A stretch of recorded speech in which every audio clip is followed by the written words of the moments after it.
사방이 산으로 둘러싸여 한 폭의 산수와 같은 절경을 자랑하는 전남 화순.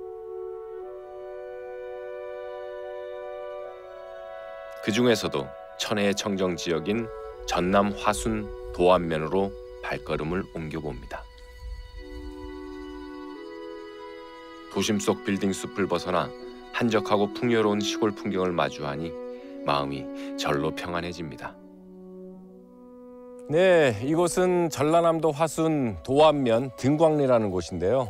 이 작은 시골 마을에 서양의 위대한 성인 못지않은 뛰어난 영성가가 있었다는 사실 아십니까? 그분이 바로 이세종 선생이십니다. 지금부터 그분의 흔적을 찾아서 같이 한번 가보실까요?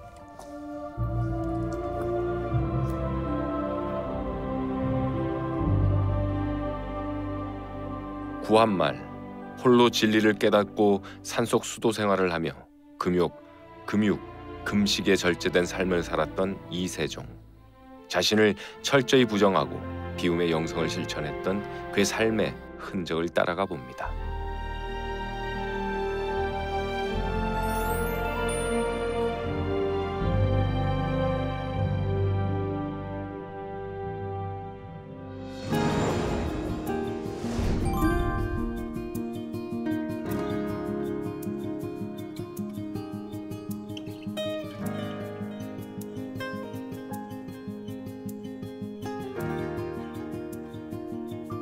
등광리 마을을 따라 걷다 보면 볏집이 지붕을 덮고 있는 초가집 한 채가 보이는데요.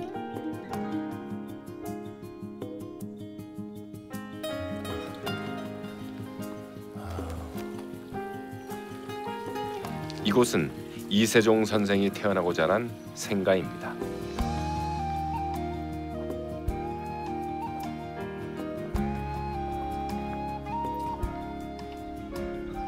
이 집에서 삼형제 중 막내로 태어난 이세종. 그는 이곳에서 어떤 모습으로 살았을까요?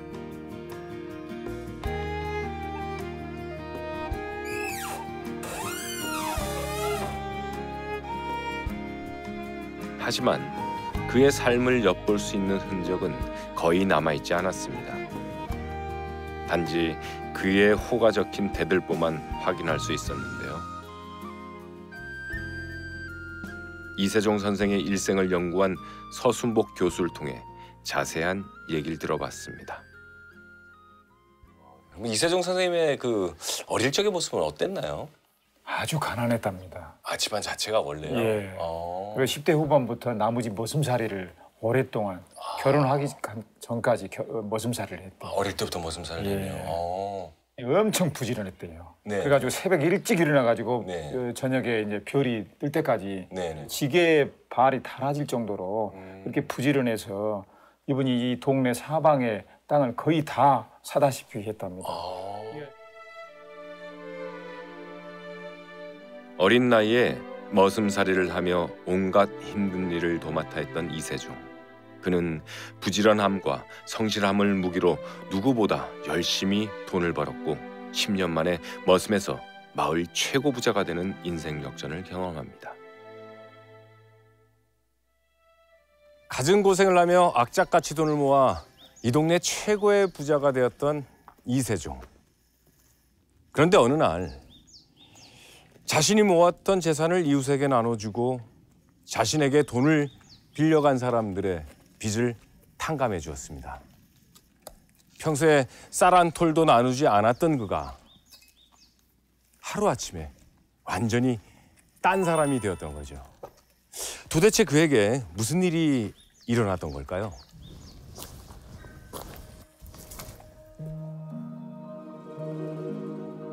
그에게 10년 동안 고생하며 모은 돈보다 더 중요한 건 무엇이었을까요? 바로 이 산 속에서 그의 인생을 바꿔놓은 특별한 사건이 벌어집니다. 그의 새로운 이야기를 전해줄 특별한 분을 만날 수 있었습니다. 장로님 두 분. 예, 안녕하세요. 서태합니다. 평생 농사를 짓고 사시는 아, 예. 한용우 장로님. 네, 한장님. 곧 90이십니다. 아, 그러세요? 그다음에 이원희 장로님. 아, 예. 반갑습니다. 서태합니다. 네. 이세종의 삶을 쫓아 수도자로 살아온 한영우 장로와 어린 시절 이세종을 보았던 이원희 장로를 통해 그의 삶의 이야기를 들을 수 있었습니다. 그 장로님, 근데 그 이세종 선생님께서 이곳에서 굉장히 그 삶의 변화가 생긴 그 큰 일이 있었다 그러는데 어떤 일이 있었나요? 그러니까 처음에는 자녀를 낳으려고 공을 들인데 어떤 무당이 네. 내 말 듣고 집을 지어가지고 거기다 공을 들이면 자녀 난다. 그래서 거기다 집을 지었어. 그걸 집을 지었는데 말 듣기로 이제 이 무당이 그렇게 하다가 이제 집을 지었고 공을 들이다 무당이 세상 떠버리고 없어. 그러니까 어쩔 수가 없어서 이제 참 보라고 있는데 목수 되신 분이 옛날 구역 책을 갖고 와서 이것이나 보시오 그거 줘서 받아가지고 예수를 믿었다. 자식이 생기길 바라는 마음으로 산당까지 지었던 이세종. 그런데 그는 이 산에서 우연히 성경을 읽다 진리를 깨닫고 예수를 믿게 됩니다. 선교사의 전도가 아닌 오직 성경 말씀을 통해 스스로 진리를 깨달은 이세종. 그 이후 그의 삶은 어떻게 달라졌을까요? 그렇게 해가지고 이제 이 양반이 예수를 믿어갖고 네. 어떻게 하냐 삶의 생활이 이제 그때부터는 완전히 옛날엔 쌀밥 먹고 고기에다 먹었지만 이런 풀 쑥이나 뭐 새겨서 먹으면 그래도 이 양반은 평생 이제 그렇게 먹고 살면서 이 그냥 땅도 다 나눠주고 저기도 다 나눠주고 싹 나눠주고 완전 이제 그 세상 뜰 때는 땅 한 평도 없고 집 한 칸도 없이 부자 청년의 이야기가 나오잖아요. 네, 네. 부자 청년처럼 온전한 삶을 살려면 네. 가난한 사람들에게 네 가진 걸 다 가져 나눠줘라. 네, 근데 네. 그 말씀을 그대로 실천하는 그대로 거죠. 실천하고 하셨네요. 네. 네. 예수를 믿고 난 후 그는 완전히 다른 삶을 살게 됩니다. 자신의 재산을 다 나눠줄 뿐 아니라 육식을 금하고 수도 생활을 하며 오직 말씀대로 사는데요. 게다가 이름도 이공으로 바꿉니다. 빌공, 모든 것을 비운다는 뜻이죠. 이 장로님, 그 어릴 때 어머니 등에 업혀서 이세종 선생님 그 하고 같이 예배도 드리고 하셨다고 얘기를 들었는데 네. 혹시 그때 일 기억나시는 게 있어요? 주일날이면 물고기 싸우지 마시오. 물고기? 물고기 네네. 가지고 오면 안 됩니다. 네. 물고기 싸우지 마십시오. 그런데 수레기 어머니는 그거예요. 교인들을 이렇게 딱 한 사람 봐도 싸가지고 온 사람이 하나도 없어요. 네. 그리고 그 다음 주일날도 또 역시 그 말씀을 한번 예배 시작하기 전에 딱 하시는 거예요. 물고기를 싸우지 말라고요. 그런데 성경을 읽어보니까 시몬 베드로가 말입니다. 그 물고기 잡으러 간단 말이 있거든요. 네네. 세상 마음 가지고 오지 말고 세상 마음 가지고 네. 오지 말고 오직 예수 그리스도를 향하여 달려가는 그 마음만 가지고 와야 쓰겠구나. 그래서 그 깨달음을 이렇게 말씀을 책에 썼습니다.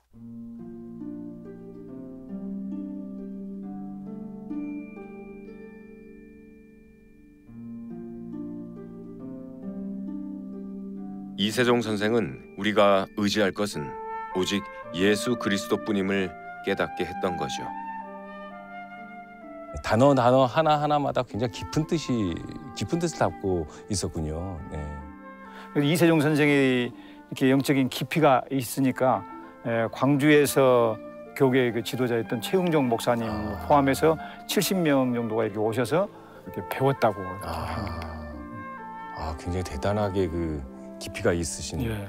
그런 분이셨군요. 네. 저쪽 옆에 건물 쪽에는 뭐가 있었어요? 그거는 이세종 선생님 혼자 기도했던 자리예요. 그 기도처. 앞에가 또 연못이 있었어요. 네. 네, 그러고 저쪽에 바위 있는 데 가서 옷도 입고 거기다 마가나 쬐끄만 쳐놓고 그런 자리고 얘가 이런 자리입니다. 네.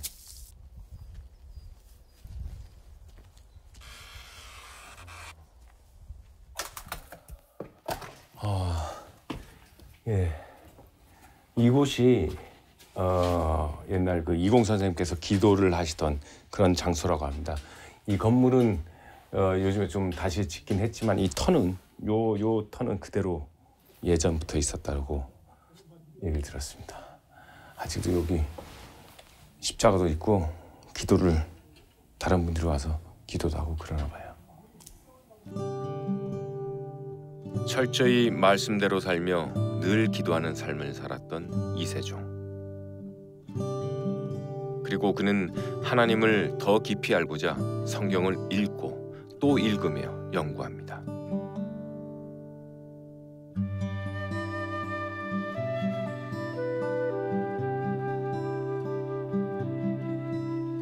그는 늘 성경을 읽고 연구하며 그 성경을 인생의 나침반 삼아 이 산속에서 지내왔었습니다. 그러한 이세종 선생의 삶을 따르고 말씀을 배우려는 수많은 제자들이 이곳에 모이게 됐죠.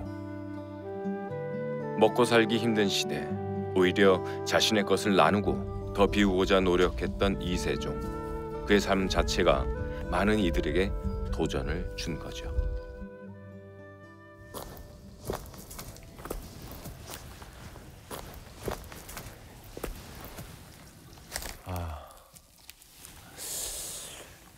이세종 선생님 제자들이 이런 곳에 모여서 공부를 했었겠죠. 그래서 그의 주변에는 말씀을 듣기 위해 찾아오는 제자들이 많았는데요. 그 제자들 중 이세종 선생의 수제자가 있었습니다. 바로 이현필 선생입니다.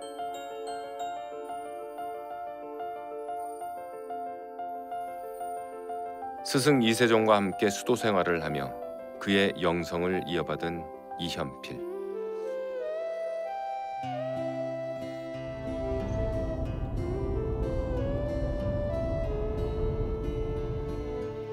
제자 이현필도 스승 못지않게 많은 이들에게 선한 영향력을 끼치는데요. 그의 흔적이 남아있는 남원으로 향했습니다.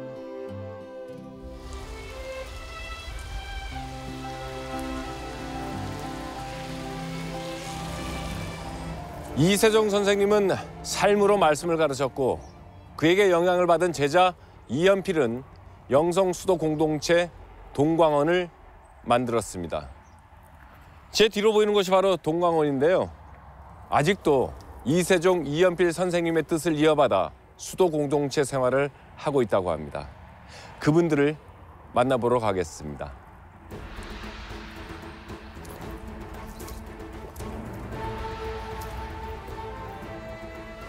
이현필 선생이 세운 수도 공동체 동광원은 어떤 모습일까요?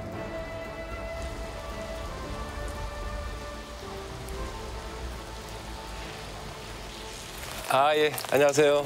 네, 대표님이시죠? 네네네. 반갑습니다. 네, 서태입니다. 네. 잠시만요. 오늘 비가 와가지고요. 이게 올라오다 보니까 요 근처 이 근방 이게 전부 다 이게 동광원이에요? 예, 약 3만 평 됩니다. 3만 평이나 돼요? 네. 와, 한 덩어리로 돼 있었어요. 여기서 이게 다 같이 이게 공동체 생활을 하시고 그러시구나. 다 몇 분 정도가 여기 약 그럼 30분, 대략 한 30분 됐습니다. 30분에서 이렇게 넓은 땅을 다 관리하시고 하시는구나. 동광원은 영성 수도 공동체이기도 하지만 3만여 평의 땅을 직접 가꾸며 자급자족해 살아가는 노동수도원이기도 합니다. 대부분 70대가 넘는 어르신들이지만 힘 닿는 대로 일하고 봉사하며 대접받기보다 섬기려는 마음으로 공동체 생활을 하고 있습니다.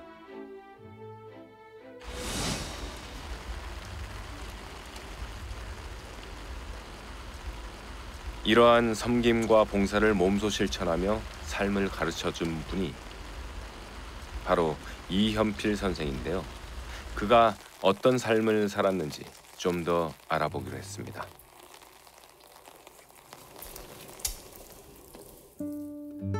이곳은 이현필 선생 탄생 100주년을 맞아 건립한 기념관입니다. 워낙 검소하게 비움의 삶을 살았기에 남아있는 유품은 거의 없지만 조금이나마 그의 삶의 흔적을 볼 수 있는 곳입니다. 이곳에서 이연필 선생에 대한 새로운 사실을 알게 되었는데요. 이게 후두 결핵 예, 걸리셔서 후두 결핵으로 말을 말씀을 못 하시니까 한동안 필담으로 네. 말씀을 하셨어요. 굉장히 고생하셨네요. 예.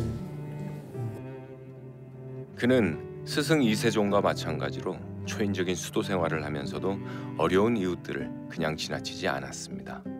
한 영혼을 예수처럼 대하며 버려진 고아와 환자들을 돌봤던 이연필 선생. 그러다 그는 자신이 돌보던 폐병 환자에게 전염돼 후두결핵에 걸리고 마는데요. 그는 말을 못하는 힘든 상황에서도 사람들을 만나 글로 이야기를 나눕니다.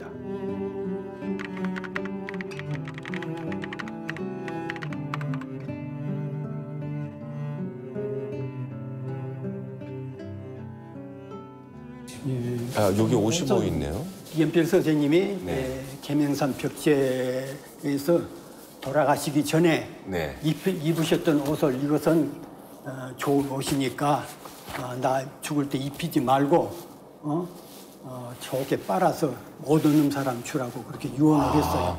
그러니까 요 옷을 예. 이연필 선생님이 돌아가실 예. 때 입었던 그때까지 옷인데 입었던 옷이. 입혔던 옷인데 그거마저 예. 이제 벗어서 빨아서 옷 없으신 분들한테 나눠주라고 말씀하시고 돌아가셨군요. 이야, 참 대단하십니다.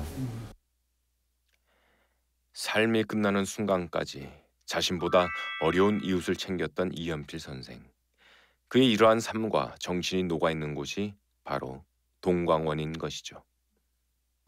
그럼 이 동광원이라는 곳을 이연필 선생님께서 이제 설립을 하셨는데 어떤 계기로 이 동광원을 설립하게 됐습니까? 여수 반란 사건 났고 네. 그 뒤에 유교가 났잖아요. 네네네.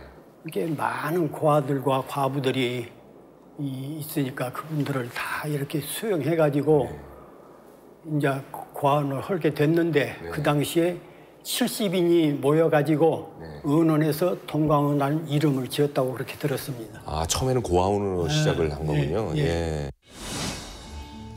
수도 공동체의 시작은 이연필 선생이 남원에서 성경 강해를 하면서부터입니다. 그의 삶과 말씀을 따르기 위해 함께 모여 살며 공동체를 이룬 것이죠. 그런데 그때 여순 사건과 6.25 전쟁으로 고아와 폐병 환자들이 늘어나자 동광원이란 단체를 만들어 그들을 돌보게 되는데요.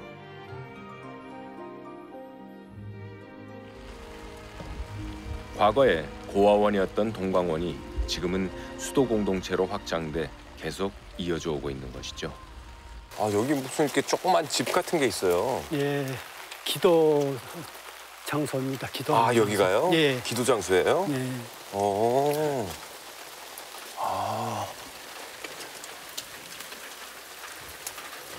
야, 이렇게 조그맣게 이렇게 해서 한 명씩 들어와서 이렇게 기도하고 그런 데가 보죠?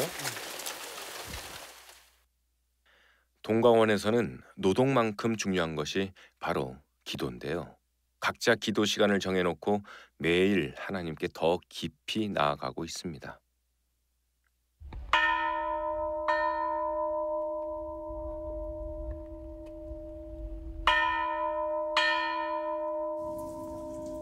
노동, 기도와 함께 또 하나 중요한 부분이 예배입니다.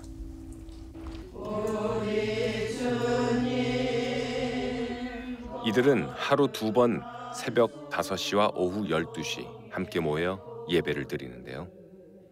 예배 형식을 갖추기보다는 매일 말씀을 묵상하고 받은 은혜를 나누며 예배를 드리고 있습니다.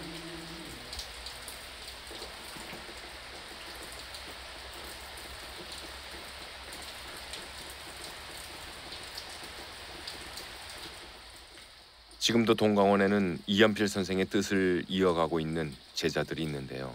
이들은 스승 이연필을 어떻게 기억하고 있을까요?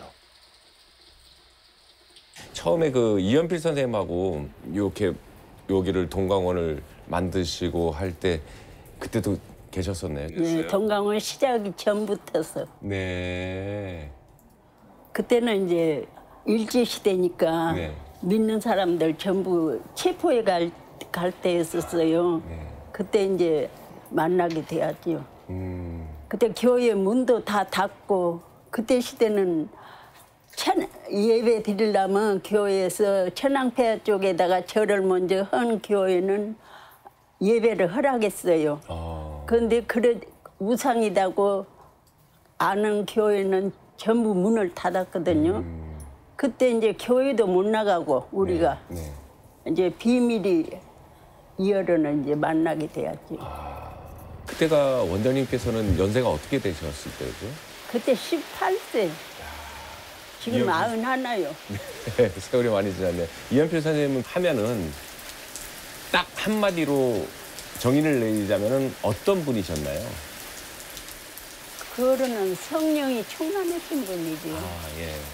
늘 성삼위를 모시고 사신 분이요. 네. 이처럼은 말씀대로 사신 분이에요. 성경 말씀을 보면 어느 말씀에 걸리들 안 해요. 그거는. 네. 그러니까 영안이 밝으셔가지고 하나님 앞에 가서 앉은 걸로 생각이 돼요. 네네. 어려서는. 네. 한마디로 말하자면은 내가 예수는 직접 못 봤지만 예수를 저분을 통해서 봤다고 생각해요. 예수를 통해서 봤다. 그분을 통해서 예수를 봤다고 생각해요. 지금도 그렇습니다. 직접 그 이연필 선생님한테서 직접 이렇게 들으셨던 말씀 중에 뭐 기억나시는 말씀 같은 건 혹시 또 있으신가요? 순결이 첫째고 네. 순명, 네. 가난, 가난, 청빈. 정빈. 예. 그게 동광원을 설립하고 나서 그 신조 같은 그러한 말씀이시군요. 예. 하나님 사랑하고 이웃 사랑하다고. 네. 참 대단하십니다.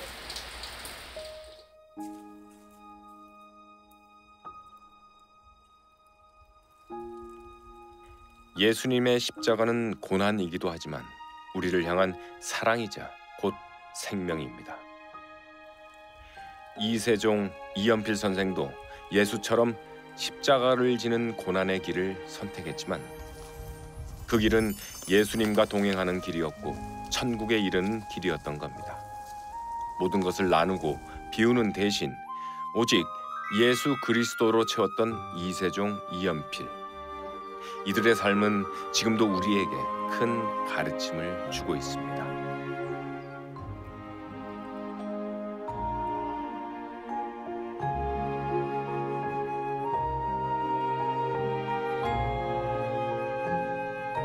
청령을 실천하는 청빈의 삶, 몸과 마음을 깨끗이 하는 순결의 삶, 순수하게 소명을 따르는 순명의 삶. 이 세 가지가 이세종, 이연필 선생님의 말씀대로 사는 삶이었습니다. 모든 것이 넘쳐나는 풍요로운 시대에 살고 있는 요즘 다시 한번 이들의 믿음과 삶을 되돌아봐야 하지 않을까요?